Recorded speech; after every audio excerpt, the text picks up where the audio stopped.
Dua apa nih? Duo psikoaktif. Ini harus ada dua juga. Iya bang. Karena aku bilang bersama kami duo serigala. Oh jangan bang, kita bukan serigala. Oh, kita buaya.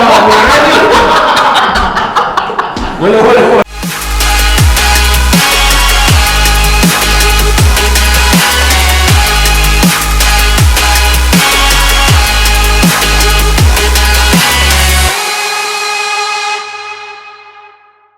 Assalamualaikum warahmatullahi wabarakatuh. Selamat datang di channel YouTube Sumut Bersinar, bersih narkoba. Oke bang Edi. Kurang kita bang. Kurang apa? Ahoy. Horas. Menjua-jua. Njua-jua. Yahoo. Udah kan? Udah. Oke, baik. Oke. Kita pada hari ini kita ada topik ya, narkoba ini berkaitan dengan namanya ketergantungan. Nah, definisinya kan katanya narkotika adalah zat obat yang bisa mempengaruhi susunan saraf dan menimbulkan ketergantungan ataupun adiksi, Pak Dokter. Kata lain adiksi. Ya, sebelumnya kita perkenalan diri dulu. Nama saya Herianto MPC Psikolog. Saya penyuluh ahli muda BNN Provinsi Sumatera Utara, dan saya Dr. Yusuf Wibisono, MKJ, dokter di BNNP Sumatera Utara. Oke, ini kira-kira paling berkompeten lah bang ya cerita tentang adiksi bang ya, karena bang ini lagi fase akhir nih tentang pendidikan psikiater ataupun dokter kejiwaan. Ini tentang adiksi Pak Dokter. Ini kira-kira bisa dokter jelaskan nih, ini apa sih narkoba itu katanya bisa bikin ketergantungan atau adiksi? Ini pengertiannya apa ini dok? Adiksi, ya kan sering kita dengar adiksi, tapi mungkin banyak orang yang adiksi itu sudah sering dengar, mungkin mereka tahu ketergantungan. Ya. Jadi kan, ya kalau kita tarik dari kata ketergantungan, memang segala sesuatu itu bergantung terhadap sesuatu itu gitu. Sesuatu itu bisa seseorang, bisa sesuatu hal dan zat. Nah, kalau narkotika berarti ketergantungannya terhadap narkotika. Oh, bisa juga berarti terhadap seseorang bisa, ya dok ya? Jadi ketergantungan itu ada dua bang ini. Iya. Ada ketergantungan fisik, ada ketergantungan psikis. Jadi kalau ketergantungan fisik itu dia fisiknya memang harus kena zat. Kalau enggak badan lemas, namanya fisik ya, meriang, Iya. nggak enak badan, lemes. Tapi pertanyaan saya dok, saya juga ketergantungan nih dok. Saya ketergantungan makan, ketergantungan minum. Apakah itu ketergantungan juga ya dok? Itu doyan. Doyan. Ya, soalnya kan karena dokter tadi ketergantungan terhadap satu zat ya. Saya juga ketergantungan nih sama makan nasi, makan apa. Tapi ibaratnya ketergantungan tapi efeknya enggak. Ya paling efeknya inilah obesitas. Iya, obesitas ya. Oh, begitu ya. Kalau ini bukan karena obesitas, ini karena gaya hidup yang salah ini dok. Bisa, ya jadi cocok. Ya oke. Kemudian adiksi tadi dokter ceritakan bahwa ketergantungan secara fisik maupun psikis ya. Jadi itu gimana sih kalau secara psikis itu ketergantungan tuh mekanismenya itu apa yang terjadi di otak kira-kira dokter? Jadi gini Bang Eri, kalau kita cerita adiksi itu tetap bermainnya di dalam otak ya Bang Eri. Jadi kalau saya berbicara dengan bahasa medis atau bahasa kedokteran, mungkin kawan-kawan, pemirsa, masyarakat yang ada di rumah nonton kurang paham. Jadi kita buat bahasa secara yang mudah dimengerti aja. Yang awam lah gitu dok ya. Jadi ketergantungan bermainnya di otak nih. Di dalam otak itu Bang Eri ada namanya sistem limbik. Sistem limbik itu di dalamnya ada namanya brain reward circuit atau brain reward pathway. Brain, otak, reward hadiah, tapi kita bilang di sini reward itu umpan balik lah gitu. Kesenangan. Iya, kesenangan. Reward itu kesenangan. Iya. Sirkuit jaringan. Jadi jaringan yang mengatur kesenangan dalam otak. Oh, berarti kayak jaringan listrik gitu dok ya? Iya. Mengalir macam listrik. Ada yang dihantarkan, ada yang menerima gitu. Oh. Yang mengantarkan neurotransmitter, mengantarkan dopamin, yang menerima itu namanya reseptor. Nah, jaringan brain reward system ini, jaringan kesenangan ini, bila terpicu, dia akan merangsang otak-otak, bagian otak, maksudnya bagian otak di sekelilingnya yang memang berintegrasi di situ, sehingga ketika terpicu terjadi sistem kesenangan itu, otak akan mememori kesenangan itu sehingga ingin mengulang dan mengulang lagi. Jadi nempel dia di memori ya. Kalau memori itu letaknya di mana nih Pak Dokter? Di amigdala kah, di hipokampus kah, atau di mana ini kira-kira slot memori manusia ini? Memori ya tetap ada di area otak tertentu ya. Ya, saya pernah baca juga Bang di UNODC di salah satu apa Bang Iri? United Nation Drug and Criminal ya. Jadi Udahlah.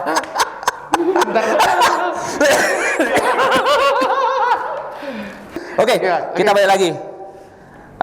Tadi UNODC. UNODC. Jadi saya pernah baca Bang di salah satu artikel ya yang di share sama UNODC melalui treatnet.com. Nah, itu bahwa memang benar bahwa yang dipengaruhi oleh narkoba ini adalah sistem reward. Nah, jadi limbic sistemnya. Jadi kalau ibaratnya kita awamnya pusat nafsu. Nah, kalau bahasa agamis atau bahasa para mubalik harus bisa membedakan mana benar salah, kemudian mengendalikan hawa nafsu. Nah, bentar lagi ini kita akan memasuki bulan Ramadan, bulan puasa. Nah, bulan puasa ini salah satunya adalah mengendalikan hawa nafsu. Nah, ini ternyata narkoba itu yang diserang dan dihancurkan, yang dipengaruhinya adalah pusat nafsu manusia ataupun Abang bilang tadi reward circuit. Nah, jadi memang benar sekali Bang. Jadi ternyata ketika dopamin banjir tadi, sawar-sawar di otak yang terjadi tadi, Dia nggak bisa keluar, Pak. nggak bisa keluar. Kalap tidak bisa membedakan mana yang benar, mana yang salah. Sehingga apa? Dia hanya bekerja dengan nafsunya saja, sehingga menimbulkan namanya perilaku Bang. Saya kan psikolog Bang, saya mempelajari ilmu perilaku. Jadi ternyata perilaku impulsif itu disebabkan oleh narkoba. Benar. Kenapa? Karena nafsu tadi tidak dikendalikan oleh akal. Akal ada di prefrontal cortex. Nah, ketika dia tidak tahu benar salah, ketika dia hanya mengungkapkan hawa nafsu, itulah yang terjadi ketika kamu misalkan ada tetangga kamu pakai narkoba, kenapa dia tega bacok mamanya? Ketika dia pakai narkoba, kenapa dia KDRT sama istrinya? Iya. Menelantarkan anaknya. Karena itu tadi prefrontal cortexnya ataupun pusat akal manusia yang ada di belakang, makanya bilang pikir. Nah, betul Bang, betul, pikirnya di belakang ini di mana? Prefrontal cortex ya Bang. Tapi cerita adiksi ini Bang, sebenarnya adiksi ini ada macam jenisnya. Iya. Jadi adiksi ini memang ada adiksi zat, ada adiksi judi, ada sekarang adiksi yang rame, adiksi game online, betul ada sekali. adiksi seks. Jadi banyak, adiksi itu memang banyak. Jadi memang ketika seseorang sudah terreward kesenangan dalam otaknya, dia akan cenderung untuk mengulangi lagi. Berarti banyak Bang adiksi itu Bang ya? Banyak. Kalau gibah itu adiksi ya Bang? Itu kayaknya penyakit hati. Tapi kadang-kadang Bang ada tetanggaku kalau nggak gibah sekali gemeteran badannya Bang. Nah seperti itu. Jadi mungkin bisa juga Bang. Yang saya pelajari juga di ilmu perilaku tertentu itu, ketika dia nyaman terhadap perilaku tertentu, itu menimbulkan adiksi. Judi itu perilaku. Kemudian gibah juga perilaku. Kemudian ada juga Bang, tetanggaku. Ya, nggak ada kenyamanan gitu Bang. Ada juga Bang, kemarin aku dapat pasien lah gitu kan, di tahun 2009-2010, saya dapat pasien, saya tanya, dia punya gangguan waham, delusional disorder. Jadi udah mulai psikotik. Yang salah. Iya, dia mulai psikotik. Dia wahamnya grandiosity, yang waham kebesaran.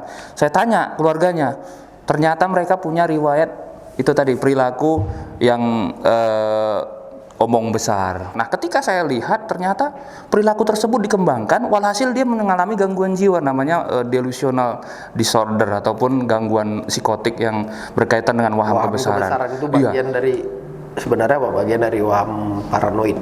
Ya. Jadi Bang Eri, jadi adiksi ini kalau sebagian banyak orang tahu, adiksi ini menyebabkan keturunan loh. Gimana tuh Bang? Kok bisa? Gini, perilaku yang kita bilang tadi adiksi akan menyebabkan keturunan kita juga akan Oh, cenderung adiksi. berarti nempel Iya. di kode genetik seseorang itu. Jadi struktur DNA-nya itu ketika terpapar lama-lama Iya. akan merubah struktur di dalam DNA itu yang menyebabkan menurunkan genetik adiksi pada Sekian keturunan. persen ya, sekian persen Jadi berarti. nggak Bang. usah heran kalau kita melihat seseorang nih, maaf ya, bapaknya pecandu, kok tiba-tibanya anaknya gede kok udah nyandu juga, kan menurunkan. Iya. Jadi begitu bahayanya sebenarnya narkotik ini untuk generasi, karena memang menyebabkan Bisa menimbulkan perubahan genetik Bang turunan. untuk turunan Bang ya. Iya. Oke. gitu. Jadi adiksi ini saya baca lagi Bang di artikel WHO Bang. World Health Organization. Kata mereka sih, addiction is a brain disorder ataupun penyakit otak yang bersifat kronis dan kambuhan, chronically and relapsing disorder. Oke. Jadi memang betul nggak itu Bang? Tidak ada kata sembuh memang. Ya, berarti memang Intinya betul begitu. relapsing disorder. Jadi kenapa kita bilang tidak ada sembuh? Memang kita katakan pulih itu Bang Eri. Jadi seseorang yang sudah terpapar, udah pakai zat, narkotik, udah sekian tahun, kemudian kita pulihkan, dalam arti dia putus sama sekali tidak pakai. Suatu saat bisa 1 tahun, bisa 2 tahun, bisa 3 tahun, bahkan yang sudah berhenti 9 tahun pernah bisa kambuh lagi. Dalam arti balik. Relapsing. Ya, relapse. Dan itu biasanya relapse itu bisa makin parah atau sama sekali pulih total gitu. Oh. Jadi ketika ini kayak contohnya gini Bang Eri, orang udah biasa merokok, tiba-tiba berhenti mungkin karena sakit, karena apa? Tiba-tiba dia coba merokok lagi. Lapse ya, lapse Split pertama. kalau kita bilang kan. Ya, split lapse. Ternyata dia pas dia rokok itu nggak enak, pahit. Terus dia berhenti total, nggak Oke. mau lagi. Ada yang seperti itu bagus sih. Iya. Tapi ada juga yang dia pakai Dosisnya makin nambah. nambah, makin Oh, makin parah gitu ya. Berarti memang Ada betul-betul relapsing disorder berarti Bang. bisa balik. Iya, iya, iya, iya. Ini sangat berbahaya. Apakah ini pertanyaan rekan-rekan sih? Sering saya penyuluhan, Pak, canduan narkoba ini bisa sembuh nggak Pak? Nah, seperti itu. Soalnya atau harus rehabilitasi atau nggak perlu rehabilitasi bisa sembuh Pak? Nah seperti itu. Ini gimana Dok dengan pernyataan-pernyataan tersebut? Sebenarnya pada intinya siapapun bisa pulih kalau memang punya niat yang kuat. Bukan Niat sembuh, kuat, pulih ya. Pulih. Dalam arti kita siapapun yang pakai, mau tanpa rehab, mau pakai rehab, bisa pulih kalau memang kemauan kuat. Tapi, nah ada kelebihannya ketika orang menjalani rehabilitasi. Ketika rehabilitasi, dia diajarkan, diberitahu, dikasih tahu lah gimana trik-triknya untuk bagaimana dia untuk tahu, untuk melawan, untuk memahami, Iya. untuk mengerti bahaya. Berarti udah macam diklat lah ya. Iya, jadi Wah, dia lebih rehabilitasi. paham. Oh, ternyata bahayanya begini. Oh. Oh, ternyata yang ku lewatkan selama hidupku banyak banget, keluargaku, waktu, Nah, pendidikanku, kerjaanku, bodoh banget. Jadi di rehab ini kita diajarkan untuk memahami arti hidup sehingga keinginan kuat untuk pulih itu lebih besar, gede. lebih besar Jadi daripada lebih mudah, keinginan iya. untuk memakai kembali. Iya, jadi kenapa kita menganjurkan rekan-rekan yang sudah memakai narkoba untuk rehab agar itu tadi biar cepat sadar gitu kan. Ketika dia sudah sadar, paham sepenuhnya, mudah-mudahan setelah selesai rehab dia bisa mengerti arti hidup ini. Oh, ternyata aku sia-sia selama ini. 5 tahun studiku tinggal, keluargaku tinggal, semua nggak dapat apa-apa. Jadi kedepannya mudah-mudahan lebih baik. Oke, kemudian Dok, ini ada pertanyaan lagi Dok.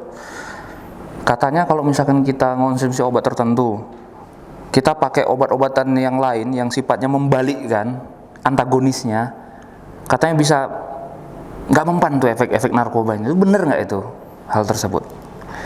Gini Bang Erik, kalau secara ini efek dalam zat, misalnya gini, orang pakai stimulan berarti kan meningkatkan kerja susunan saraf dan otak, jantung berdebar-debar, gelisah, terus perasaan nggak tenang. sesak, bahkan akhirnya bisa overdosis dan kematian. Ketika kita kasih antagonis, berarti untuk antidotum kita kasih kebalikan, itu memang menurunkan efeknya. Tapi kan untuk pengobatan atau untuk mengatasi kegawat daruratannya, tapi tidak menyembuhkan adiksinya. Tidak menyembuhkan adiksi. Iya, Jadi karena rekan-rekan adiksi itu sekalian, kan, di otak, di otak, Bang Eri. di memori dok ya. Di memori. Oke. Jadi ibaratnya sugesnya itu yang kita atasin ya. Jadi oke, kita obati dia pada saat itu. Besok keinginannya untuk pakai ada lagi gitu Iya, kan. Sekarang kan yang mau kita obati nih otaknya. Iya, craving kalau bahasa Inggrisnya dok ya. Craving, dorongan untuk memakai narkoba kembali, craving. Dan craving kaitannya juga dengan suges.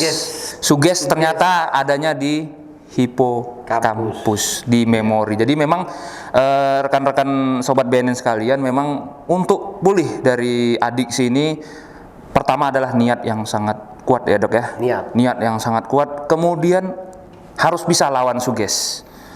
Kalau yang sudah kena, iya. Kalau yang belum tetap jalan. Ibaratnya gini lah dok, suges ini kan macam-macam dok ya katanya kan.